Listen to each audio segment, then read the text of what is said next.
podcast Cerita Ramadan, tempat kita berbagi kisah seru seputar bulan suci Ramadan.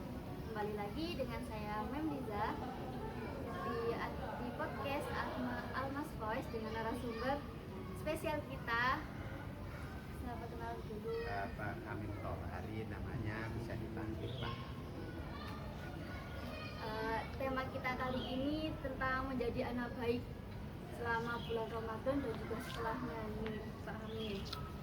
Kenapa menurut Pak Hamid, mengapa kita tidak boleh menjadi anak baik hanya pada saat Ramadan saja?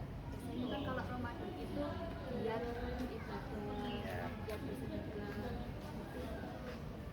Terima kasih. Yang pertama kita jelaskan dulu ya, yang namanya baik itu apa ya. Kalau puasa itu insya Allah di bulan Ramadan itu semuanya bisa melakukan suatu kebaikan ya. Apapun yang dikerjakan asalkan itu tidak melanggar aturan, insya Allah sudah baik. Jadi pertama ya yang perlu kita jelaskan, mengapa ya kita harus berbuat baik di Ramadan maupun di luar Ramadan ya. Sesuai tujuan Allah membuat manusia adalah untuk beribadah. Jadi ibadah itu adalah nganut kepada Allah ya. Jadi mengikuti apa yang diperintahkan oleh Allah itu namanya ibadah, sesuai dengan aturan yang telah ditentukan. Kemudian yang pertama, jadi pengertiannya tadi baik sudah. Gimana kita supaya menjadi anak yang baik? Yang perlu kita tanamkan ya dalam diri kita adalah bahwa anak itu harus punya keinginan ya. Jadi harus punya keinginan jadi orang yang baik. Kalau sudah punya keinginan, maka dia nanti akan berusaha menjadi anak yang baik. Itu yang pertama ya. Seandainya nggak ada keinginan seperti anak-anak di sekolah yang masih kecil itu belum punya keinginan yang baik, ya yang penting apa? Yang penting kumpul-kumpul dengan orang baik. Makanya perlu kayak di Al-Maslahah ini aturannya perlu yang baik. Kemudian ditegakkan aturan itu. Kemudian kalau ada yang salah diingatkan. Tahu kalau notok bisa dihukum. Nah itu namanya apa ya? Proses menjadikan anak yang baik. Sehingga apa? Sehingga anak itu nanti menjadi anak yang baik. Makanya dalam pepatah Jawa diharapkan tuh kullu syai'in kulinaun kan gitu. Nah, segala sesuatu itu dari kulino. Tiap pagi disuruh sholat duha, disuruh apa itu namanya baca Quran, ditiki, kemudian disuruh baca kalimat-kalimat thayyibah berupa wirid-wirid dan sebagainya. Dalam rangka apa? Membiasakan anak menjadi baik. Yang pertama harus punya keinginan dari diri sendiri. Kalau misalnya masih kecil, belum punya keinginan, yang penting anak itu dikumpulkan pada sesuatu yang baik. Kemudian yang kedua, prosesnya ya. Jadi anak yang baik itu harus dikumpulkan dengan orang-orang yang baik prosesnya. Kalau dia belum punya inisiatif sendiri untuk berbuat baik, maka kumpulkanlah anak-anak itu dengan orang-orang yang baik. Makanya kata pepatah mengatakan, kalau kamu kumpul dengan penjual minyak wangi, maka kamu akan jadi wangi.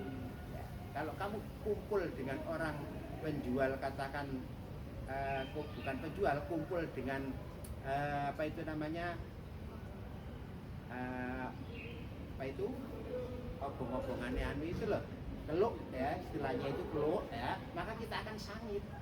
Nah, gitu kan? Sesuai dengan orang yang kita kumpul. Sesuai dengan apa yang kita kumpuli. Karena apa? Karena kumpul dengan sesuatu itu kadang-kadang gampang nular.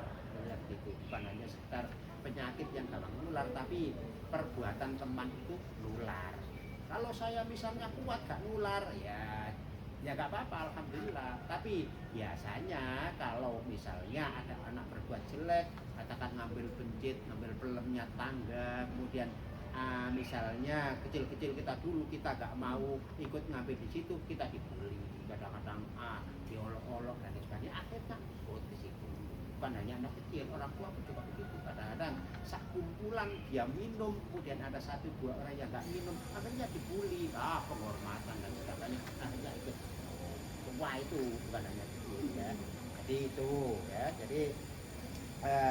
Jadi anak yang baik itu harus dikumpulkan pada orang-orang yang baik. Kemudian yang ketiga, lingkungannya. Nah, ini pesan saya pada wali murid pun juga begitu, pada semuanya, lingkungan, carikan lingkungan anak kita lingkungan yang baik.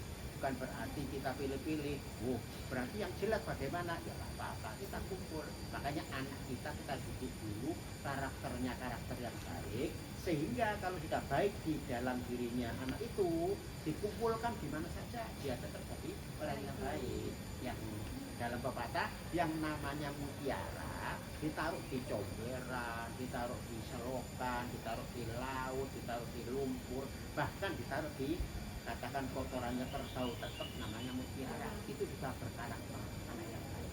Maka prosesnya itu tadi perlu kita tanamkan pada anak kita. Satu, harus punya keinginan sendiri yang baik. Yang kedua, prosesnya juga harus proses yang baik juga. Kemudian yang ketiga, setelah itu kita kumpulkan anak-anak itu di kumpulan-kumpulan yang baik, sudah pada anak-anak yang baik. Sehingga kalau sudah mengkristal karakter dalam diri anak itu, ditaruh di mana saja, kumpul siapa saja, dan bagaimana bentuknya, maka tetap karakter anak itu akan menjadi karakter yang baik. Saya kira itu.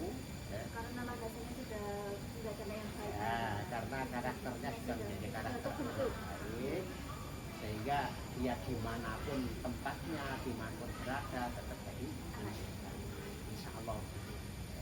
Mungkin Pak Hamim, apa sih tantangan terbesar agar tetap bisa mempertahankan karakter tersebut? Kan namanya manusia nih, kadang ada pasang surutnya namanya gitu. Menurut Pak Hamim, apa tantangan penggunaannya? Nah, jadi begini, makanya saya ulang sekali lagi. Tadi anak-anak itu kita tanamkan sesuatu kebaikan dalam diri. Kita yakinkan pada anak itu bahwa saya berbuat jelek dapat upah. Saya berbuat baik, saya berbuat jelek dapat dosa. Saya berbuat baik dapat pahala. Sama-sama berbuat. Ya. Kira-kira rugi nggak kira-kira kalau saya berbuat jelek? Rugi. Kalau saya bisa berbuat baik, kenapa berbuat jelek? Nah, kita tanamkan dalam anak itu. Kalau kita memuji teman itu dapat pahala, kenapa kita harus menghina teman? Makanya dalam istilahnya begitu, kalau kita masih belum bisa berbuat baik, maka paling tidak kita harus diam. Ya, makanya diam itu lebih baik daripada berbicara tapi tidak baik. Tuh. Pertanyaan terakhir, Pak Hamim. Apa kiat-kiat atau tips menjadi anak baik selama bulan Ramadan dan setelahnya dalam bulan Ramadan?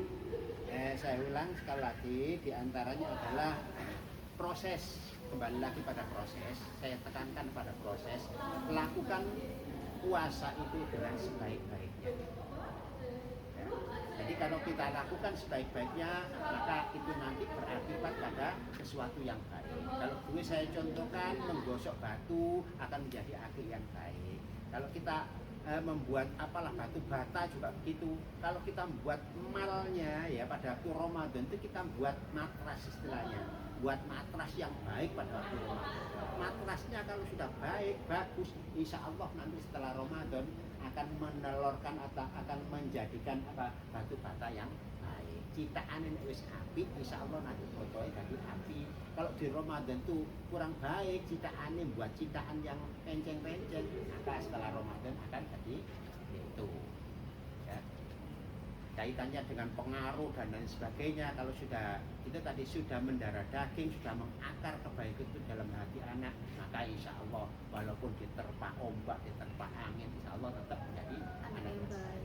Maka proses perlu ditekankan. Sekali lagi proses anak-anak menjadi anak yang baik itu perlu ditekankan.